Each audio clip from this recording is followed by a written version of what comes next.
রসটা খুব ভালো ছিল, ফ্রেমিংগুলো খুবই ভালো ছিল। মানে দেখে মনে হয়েছে মানে চোখ জোড়ানো এক একটা সিকোয়েন্স ছিল, মানে কী বলবো, মানে পর্দার মধ্যে এত সুন্দর সুন্দর করে প্রেজেন্ট করে সাকিব খানকে, খুবই অ্যামেজিং ছিল। রকস্টারে সাকিব ভাই অবভিয়াসলি, অ্যান্ড সাকিব ভাইয়ের সাথে আরেকটা ছেলে ছিল না, উনি ভালো অ্যাক্টিং করেছে এবং ওনাকে দেখতেও খুব ভালো লেগেছে।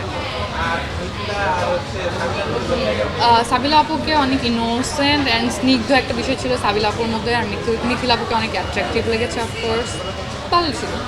যেহেতু রকস্টার অনেক ধরনের বাজে মন্তব্য পাচ্ছে, আবার ভালো মন্তব্য পাচ্ছে, আপনার কি মনে হয় যে অতিরিক্ত বাজে মন্তব্যটা এই সিনেমার জন্য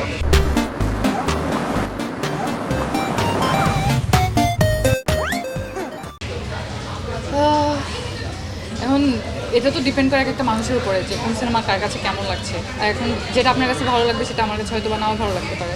তো আমি তো প্রথম দিন দেখেছি, হাউসফুল ছিল মোটামুটি, আর হচ্ছে যেহেতু ঈদের দিন মানুষ বিজি থাকে, তারপরেও দেখেছি যে অনেক মানুষ গিয়েছে রকস্টার দেখার জন্য, সাকিব ভাইয়াকে দেখার জন্য স্পেশালি।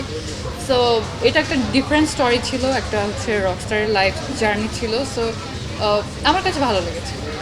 অনেকে বলছে যে এই সিনেমা থেকে কিছু শেখার নাই, আপনাকে কি মনে হয় যে সিনেমা থেকে মানুষ শিখবে? কে বলেছে শেখার নেই? শিখার আছে, অনেক কিছু আছে এখানে। হচ্ছে যে একটা রকস্টার, সে রকস্টার হয়ে উঠেছে, তার ফ্যামিলির যে পেছনে বাবা মার সাথে বন্ডিং খারাপ, এটা দেখানো হয়েছে। তারপর গার্লফ্রেন্ড, তারপর হচ্ছে সঙ্গের কারণে যে অনেক মানুষের লাইফস্টাইল ডিফারেন্ট হয়ে যায়, নষ্ট হয়ে যায়, এরকম অনেক কিছু দেখানো হয়েছে। বাট কিছু কিছু জিনিস ছিল লাইক রকস্টারটা যেমন যে এখানে হচ্ছে একটা গান গিয়ে সুপারস্টার হয়ে যাওয়া, এই বিষয়টা আরেকটু মনে হয় লেন্দি করলে বেটার হতো।